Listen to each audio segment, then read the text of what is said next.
Харин деген кісі болды, ол шетелге кетіп қалды. Қазір біздің көпшесін президент. Бірақ жұмыстың бәрі Наталья Ивановна, Валентина Федоровна қарады. Бұл кісілерге мыңда бір рахмет. Конференциядан шығып, оның өзіне қанша жыл дайындалды кісілер. Тезис шығарды, бағдарлама шығарды, балалардың бәрі бүкіл республикада ұйымдастырды. Содан шығып, пойызға мініп бітіре салды, келіп отыр. Ал біз мысалы міне министрлікті шақырдық, хат жазып, Нұр Отанды шақырдық, Астана қаласы бойынша тілдер басқармасын шақырдық, бәрін хатты жібердік, бүкіл ақпарат көздеріне шақырдық, қаралып отырсақ, ешкімге керек жоқ. Көрдіңдер ме? А басқа ұлттың өкіліне неге керек? Өйткені бұл кісілер қызығады. Маған айтады Валентина, вы сохранили советскую школу. Сондықтан бұл кісілер біз мыңда бір рахмет айтқым келеді, бірден бір біздің қолдауымыз осы кіші ғылым академиясы. Но я хочу сказать, что не сохранили, а намного расширили и углубили. Вот я хочу вам это сейчас сказать.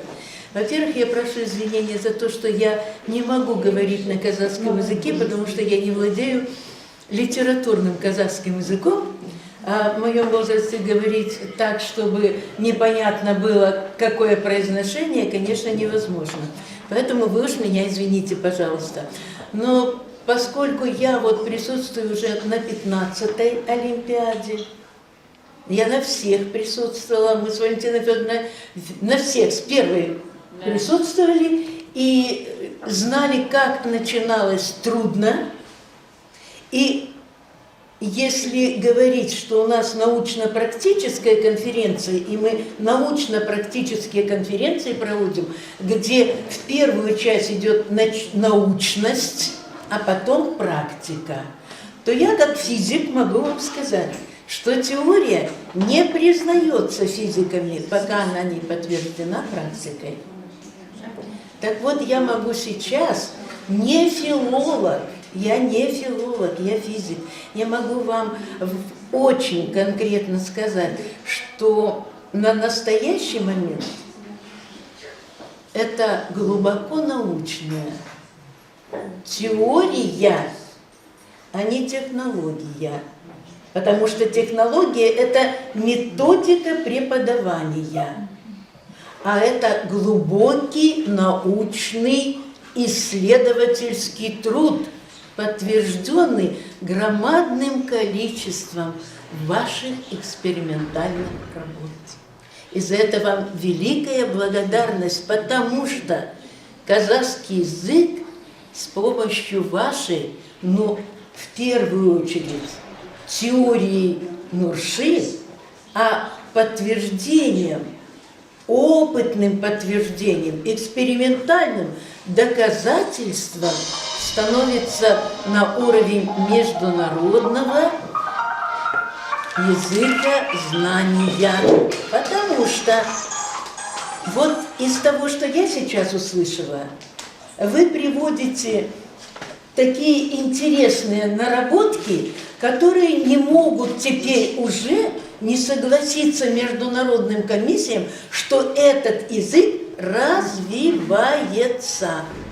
Понимаете? Что самое главное, язык не стоит на месте, он развивается. Вы когда сейчас говорите, у вас слова, которых я в жизни никогда не слышала в казахском языке. Вы же сейчас говорите языком научным. Хотя вы говорите языком учителя, который хочет эти знания донести до ученика. Поэтому вот можно считать, и мы с Валентиной Федоровной обязательно обговорим, поставим этот вопрос о том, чтобы вот уже научность, которую Нурша доказывала как технологию, она приводила там элементарное, что вот это методика, которой должны владеть для получения знаний языка. А теперь можно говорить, что это не только получение и распространение знака самого языка, что это основа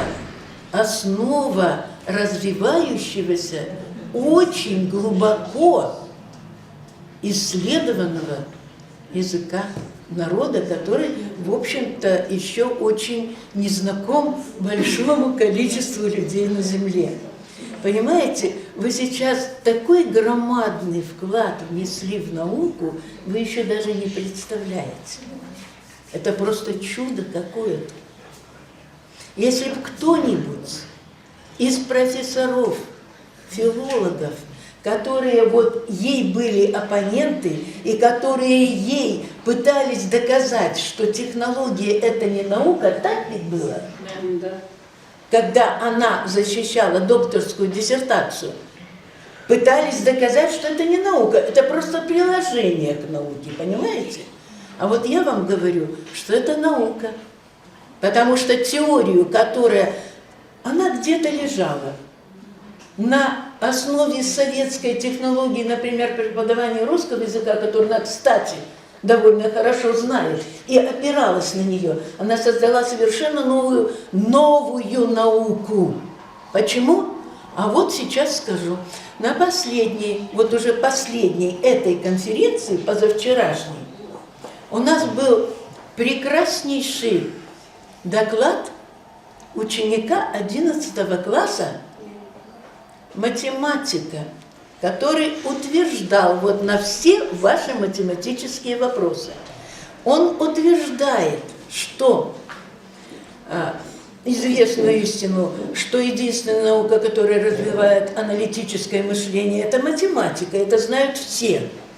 Но он утверждает, что те основы, которые используются сейчас в казахском языке при написании научных работ, это аналитический метод сравнения. Представляете, что это значит? Это ученик 11 класса. И если он математику защищает, математику, и там так анализирует казахский язык. Когда мы вообще-то вставляли эту работу вот на секцию, у нас 23 секции, начиная от математики, информатики и до казахского языка, литературы, русского языка, русской литературы, иностранный язык, иностранная литература. Мы не знали, куда его поставить, потому что у него стык разных наук. Вы понимаете, как много вы сделали для того, чтобы язык просто народный может стать международным. Вот ведь чудо. Поэтому вот я лично очень благодарна вам за то, что вы не просто используете, и не просто эмоции. Тут эмоции, конечно, но у вас еще научность. Та, которая подтверждает глубокую теорию, связанную не одного языка, потому что прослеживается вторая работа, но она уже была в английском языке. Работа, которая связывает английский, русский и казахский язык не в пословицах, не в поговорках, в грамматике, а мы были потрясены, когда они это стали доказывать. Вот представляете, вы вообще-то пионеры, вы начинающие в этой области. И какое громадное количество детей вы подняли, и они будут, потому что они чувствуют язык, они будут его развивать. И не только в языке, а в своем, вот понимаете, гражданском понимании того, что это их родное. Это цены нет тому, что вы делаете сейчас. Пройдет время, нас не будет. Ваши дети будут ваши внуки.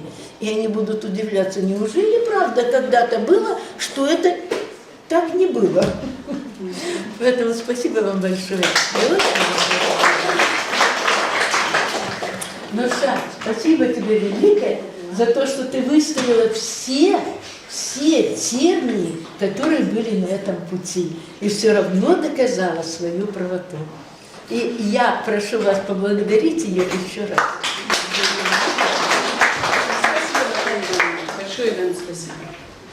А вот у меня аяқталуға жақын қалды. Асықпаңыздар, бірақ шаршаған жоқсыздар, көздеріңіз жайнап отыр. Көздеріңіз жайнап отыр, шаршаған жоқсыздар.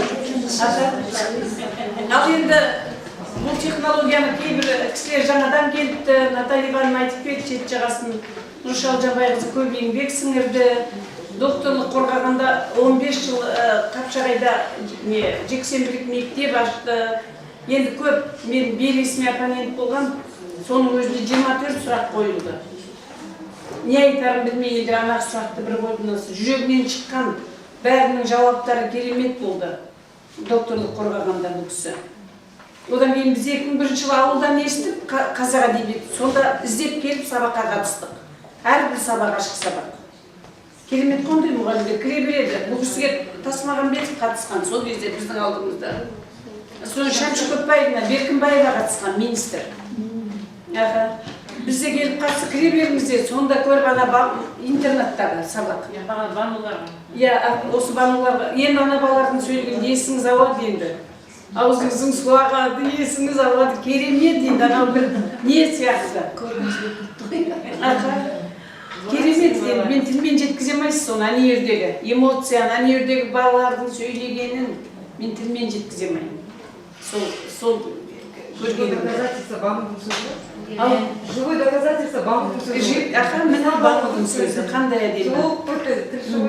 Одан басқа қаншама түлектер шықты, қаншама бала шет елдерде білім алды. Енді көп, оның бәрін айта берсек. Енді түйіндейік. Мен сол доктор қорғаған кез айтқам. Нұрша Алжанбайқызы, өз халқының патриоты. Әлия Мемян шықты патриот дейміз ғой. Ортасына Нұршаны қою керек. Тыптыңшы отыруға да болады қазір. Пенсиясын алып докторлығын. Бірақ кім үшін? Қазақтың балалары үшін, болашақ үшін. Осының бәрі істеліп жатыр. Міне Нұрша сияқты патриоттар көп болса, білімнің құнын білетін, қадірін білетін, онда заман шынымен қоғам басқаша бола береді. Бірақ сіздер де патриотсыздар, сіздер де керемет. Сонда бұл ықыласпен, ынтамен. Сейчас вас перебью. Когда мы встретились вот с консулом российским, речь шла о нашей, значит, Малой академии наук. Она, кстати, единственная осталась на постсоветском пространстве. Даже в России уже нет, только у нас. И разговариваем, и Валентина Владимировна говорит, вы знаете, а у нас в Астане в обычной средней школе работает доктор филологических наук и обучает казахскому языку. Это глаза вот так 6/9, этого не может быть. А зарплата? Мы говорим, а какая зарплата в государстве? А как так? Так вот, человек-патриот хочет, чтобы с низов пошло знание.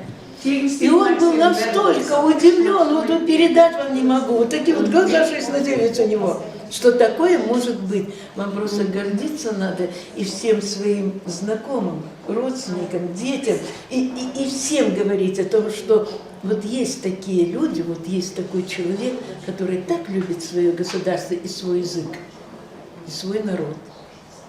И, может быть, тогда всколыхнется вот это вот затишье, и начнется все-таки подъем. Спасибо, Наталья. Ал енді мынандай өзінің туған жерін, елін, халқын, болашағын сүйген патриотты жақсы көруіміз керек, жұмыс істеуіміз керек деп айтқалы тұрмын. Енді өзіміз түйіндеміз Нұрша Алжанбайқызы.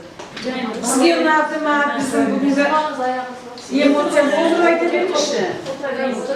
Банудың сөзімен бастағым келеді. Бану деген оқушым сөйлеп кетті ғой.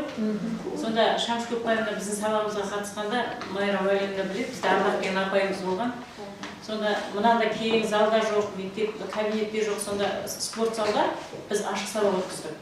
Марқұм Ақсүйер Сейдімбеков ағамыз қатысты, көптеген ғалымдар қатысты. Сонда қазақ тілі кеше бүгін ертең деген біз сондай сабақ өттік. Сөйтіп 9 сөз табын үлкен карта жасадық та, өзінің сол сыныпта Бану деген қыз болды. Ол шетелден қазақтың қызы болды да, Бота деген. Бану біздің журналист болды. Сөйтіп ол жаңа картадағы 9 сөз табына саяхат жасады. Сонда көп адамдар жылады. Өйткені ана балалардың тілі, мен мысалы ол балалар сияқты сөйлей алмас едім. Сонда ана бала кәдімгі қазақ, жаңағы шетелден, Америкадан келіп, елін, жерін сағынып, тілін сағынып, менің тілім қандай дегенде 9 сөз табын, кәдімгі өзінің ғылыми тілде сол шертіп сөйлеген кезде Ақселеу ағаның марқұм жатқан жер жайлы болсын, сонда сол кісі айтып еді. Балалар, мен сонда ұлық болсаң кішік бол деген сол кісі айтты балаларға. Балалар, мен бір апта бойы кітапханада отырып, онда академия менің Ыбырай Алтынсариннің президенті болатын. Мен бір апта бойы отырып қазақ тілін оқыдым. Мен қазақ тілін әдебиетін бітіргенмен, бірақ мен әдебиетшімін ғой. Осы қазақ тілін ұмытып қалған жоқпын ба деп.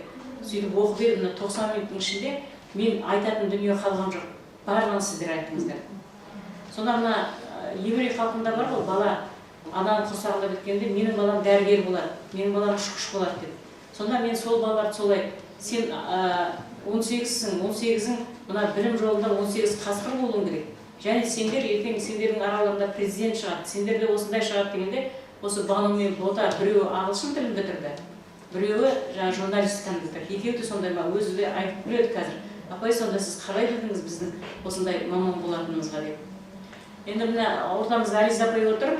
Ализа апайдың баласы 5-ші сыныптан бастап, мен өзімнің кіші қызыммен бірге оқытып, 5-ші сыныптан бастап Кіші ғылым академиясының конференциясына қатысқанбыз. Марғұлан ағылшын тілінде өте жақсы сөйлейтін. Ал менің қызым қазақ және орыс тілдерінде баяндама жасаған. Сонда отырған комиссия сұрақ қойған ғой, мына буын үндестігін орыс тілінде қалай енді осы сатылайға салады дегенде ол айтты. Бұны әлі ешкім зерттеген жоқ, мен оны қайдан айтам деп. Міне қазір біздің Марғұлан Лондонда оқып келді, Англияда. Қазір ағылшын тілінің керемет маманы. Өйткені кішкентай 5-ші сыныптан бастап біз ғылыми жұмысқа айналыстық. Мына жерде олардың біраз кітаптары бар. Сонда компьютерде жоқ, сенсеңіздер. Пентиум 1, анау дұрыс жұмыс жасамайды. Балалар интернатта жатады, түнгі 2-ге дейін біз сол жерде жұмыс жасаймыз. Информатика ағайымыз, негізі информатиканы бітірген, ол кісі де сондай керемет азап кісі. Бізді сыртымыздан бекітіп кетеді, көрші мектепке жақын болды. Үйіне барып шайын ішіп демалып келгеннен 12-де бізді кілтті ашып шығарады. Сол 12-де біз үйімізге кетеміз, балалар жаңағы жатақханада жатады. Сол балаларымыздың барлығы қазір көпшілігі шетелде оқып келді. Сонда неғұрлым балаға сенім артып, неғұрлым көп білім беретін болса, оның нәтижесі жоғары болады екен. Сонда бір баламыз университетте жүргенде біздің қыздар бөлек үлкен бір шара өткіздік, шетелде оқыған студенттермен біздің студенттерді байланыстырып. Мен сонда мақтанғаным, жаңа шетелде Марғұлан Лондонда оқып келген, Америкада оқыған, Ұлан, Фархат, сосын неде Қытайда оқып келген Мәрлен деген 4 жігіт, киімдері қандай керемет, бой дегеніміз қандай, өзім мақтанып отырмын студенттердің арасында. Сонда олар жаңа Мәрлен айтып жатыр, біз Қытайда, Пекинде оқығанда 10 этаж не бар дейді, кітапхана. Сол кітапханаға егер 9-ға дейін кірсек кірдік, кірмесек біз кіре алмайтын едік деп. Сонда біздің жаңағы университеттің тәрбие жөніндегі проекторымыз не айтқанын айтсам сіздер енді қалып қалатын шығарсыз. Сонда ол айтады, әрине Қытайда адам көп, сондықтан олар кітапханаға сыймайды дейді. Жоқ деді ол. Олар емес, олар көп бола берсін, бірақ білімге ұмтылған адам көп. Сондықтан да біз 9-ға дейін кірсек кірдік, кітапханаға 9-дан кейін біз кіре алмайтын едік дейді. Міне, менің де арманым сол, жаңа айтып жатқан нәрселердің бәрі, жаңа Наталья Ивановнаның айтып жатқан идеялардың бәрі менікі емес, оның барлығы Алаштың идеялары. Алаш кешегі аңсап, осы білімді қазақ болса екен, саналы қазақ болса екен деп кеткен арманы. Сіздер енді мына кітапты оқығанда көп нәрсе аласыздар. Сол кісілердің арманын орындасам деген бір ғана алдыма қойған мақсатым бар. Осы біздің арамыздан Мағжан шықса екен, Ахмет шықса екен. Бірақ бір былтыр Розаның бір жылағаны бар, жылап келді. Неге жылайсың десем, бір ата айтыпты, менің балам ата кәдімгі ата, жетістікке келген. Менің балам Абайда болмай-ақ қойсын, Ыбырайда болмай-ақ қойсын, немерем деп. Сонда үйге келіп жылайды, неге жылайсың десем, айтады, сөйтіп жаңа ата айтқанда мен жүрегім ауырды дейді. Көрдіңіздер ме? Сонда ол мұғалім неге жаман болсын деп тұрған жоқ қой, оның баласының немересіне. Сондықтан бізге Астанаға неден қиындық көрдік? Біз ата-анадан қиындық көрдік, шын керек. Өйткені Роза осыған дейін 2 выпуск шығарған, неде, Алғабаста. Ылғи сен бүгін мені шақырады, апай, келіңіз сабағыма қатысыңыз, сабағына қатысам. ата-аналар өз балалармен бірге отырып жұмыс жасайды, бір ренжімейді, неге біз шақырдыңыз, неге осылай апта сайын қинайсыз деген, біз соны көп қиыншылық көрдік. Бірақ дегенмен де біздің осы сатылайда жүрген жаңа Қазима, Нұрбол, Ларисалар, бәрі біз ата-ана арқылы жеңдік. 70-ші мектепте біз Алманың, Секірханның сабақтарына, сосын жаңа басқа мектепке ауысып Гүлнардың ата-аналарын шақырып тұрып, сол сабақты өткізгенде, баланың сайрап тұрғанын көргенде, ата-ана өзін-өзі мысы басылады екен. Сондықтан сіздерге мынау ат терлетіп, алыстан келгендеріңіз бар, жақында келгендеріңіз бар, барлықтарыңызға рахмет айтамын. Алланың нұры жаусын. Осы технологияны қолдап жұмыс жасап жатқандарыңызға бүгінгі марапаттарыңыз сіздерге байлық әкелсін, денсаулық әкелсін, тек қана отбасыларыңызға жақсылық әкелсін. Мынау алыс сапардан келген біздің әріптестерімізге аман-есен кішкентай бөліктерді енді әсіресе осы мұғалімдер мен қуанатын сонау жақтан оңай емес қой. Мысалы Аралдан 2 пересадкамен келіп отыр. Аралдан Қызылордадан Астанаға келіп отыр. Біз негізі Қостанайға өткіземіз дегенбіз. Қостанайда онда бұл жерде 3 пересадка болып кетеді. Білдіңіздер ме? Сонда ата-анамен жұмыс жасағанның арқасында осындай нәтижеге жетіп отыр. Осыны біз тәжірибеге енгізуімізге болады. Біз ата-ананы бірінші жаулауымыз керек екен. Өйткені ата-аналардың қазір түсінігі басқа. Биыл бізге Айгүл деген қызымыз қосылып отыр. Былтыр мен алмай қойғам, оқыған жоқсыз бұл технологияны деп. Былтыр мен қуып жүріп өзі оқып, биыл 3 команда қосып отыр. Ата-аналар өте жақсы, тамаша, бізге спонсор бағана келген ағамыздың арғы-бергі самолеттің жолы төлеп берді. Сосын бүгін кетіп қалды ғой, Меруерт деген қызымыз болды. Сол екеуі ағамыздың арғы-бергі самолеттің төлеп берді. Оның өзі де бізге үлкен жаңағы осындай бай болатын қыздарымыз шыға берсін. Біз тек қана самолетпен